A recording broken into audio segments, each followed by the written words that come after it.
Happy October. I wanted to bring a series featuring some 70s horror movies with everything that comes with the 70s, some of the music, the way that people spoke back then, and their interesting take on what was horrifying, terrifying, and scary. This is a series I would like to keep up until the end of the year, so be looking out for a couple of more installments. Maybe I'll do some other decades, but hopefully you find a few hidden gems and have something interesting to watch that maybe you haven't seen before. Squirm is a 1976 natural horror film directed by Jeff Lieberman. A storm causes some power lines to break and touch the ground, drawing out millions of man-eating worms out of the earth into the town where they quickly start munching on the locals. This is my favorite movie in this list. It's very much so a horror movie. It is the director's directorial debut and his most successful film. Funny because he pitched the idea to his wife and she told him it was the worst idea for a movie she had ever heard before.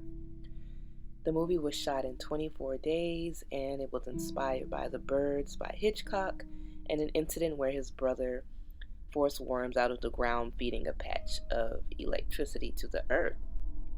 There were some real worms used in this movie: blood worms, bristle worms, sea worms with the curving fangs.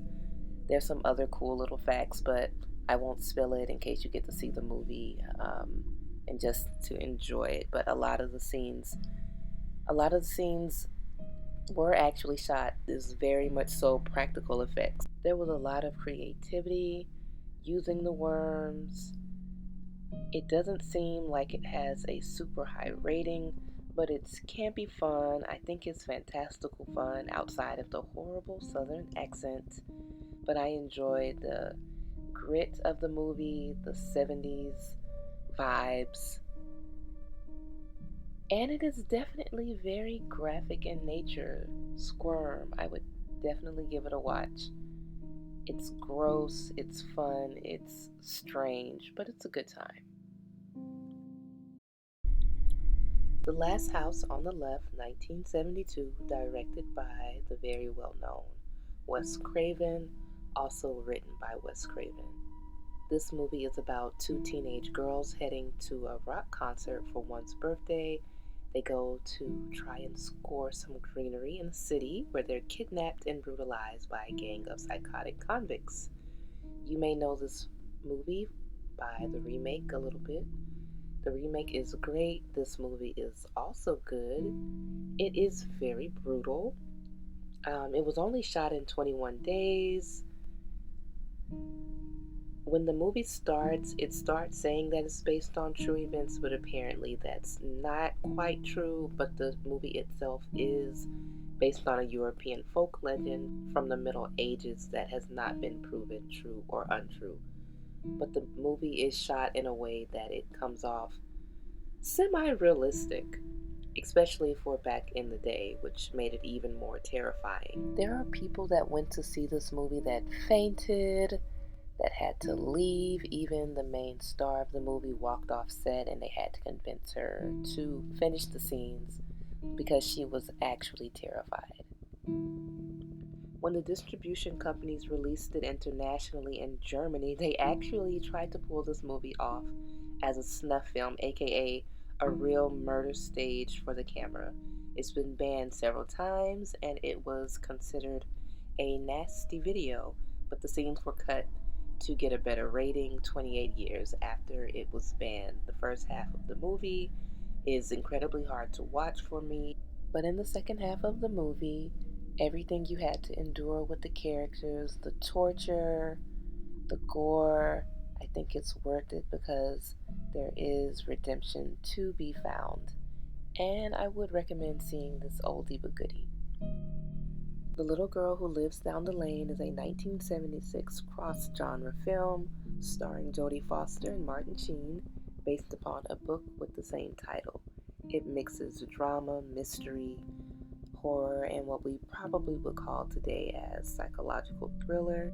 A quiet, withdrawn 13-year-old lives peacefully in her home in a New England beach town, and the prying landlady keeps inquiring about the father, as she continues to claim he's out of town or on business. But when the landlady's creepy and increasingly persistent son won't leave her alone, she teams up with the friendly neighbor to maintain a dark family secret that she's been keeping to herself. Production ran for about 6 weeks on this controversial movie as it deals with some very heavy topics, especially starring a 13-year-old. But without telling too much, it made some moviegoers very uncomfortable. I will note one scene does have a body double. This is barely a horror movie, but I think it's an interesting movie, a good movie, and the acting is actually very fantastic. It tackles topics that I have brought up many times with friends and family about young people not being treated as people or being appreciated as human beings, having rights when they do. And Jodie Foster did fantastic in this breakout role, which I believe is definitely worth a watch. The movie is critically acclaimed and has very high ratings as it tackles the theme of child independence. The last movie on the list, and my least favorite, is The Devil Within Her, 1975, also known as I Don't Want to Be Born, also known as Sharon's Baby. An ex stripper gives birth to a satanic infant who wreaks havoc upon those around him. A woman is cursed by a dwarf after she rejects his advances and has an enormous baby possessed by the evil spirit of the dwarf. It seems like the child will stop at nothing to exact the dwarf's revenge. It's often credited as Rosemary's Baby and an Exorcist knockoff. Robert Ebert said, "It makes no ambition to be good, but it is interestingly bad. It just sort of exists." Um, Apparently now it's a cult classic and unintentionally comedic appeal to it because it was intended to be a serious project. The main character has a fantastic fashion sense, and it's set in Kensington, an affluent district of the Royal Borough of Kensington and Chelsea, in west of central London. I can't necessarily recommend the movie. I didn't find it very entertaining, but it was an interesting concept. It was a creative concept, having somehow the spirit of a living man enter a baby and have a connection to get revenge upon the mother of the child and those around. Well, thank you for watching. Again, I hope you found something interesting that you may be interested in watching or putting in queue, as many of these movies are available for free on several streaming platforms. And I look forward to doing a few more 70s videos, and maybe I'll move into some other decades. But again, thank you for watching, and until the next one.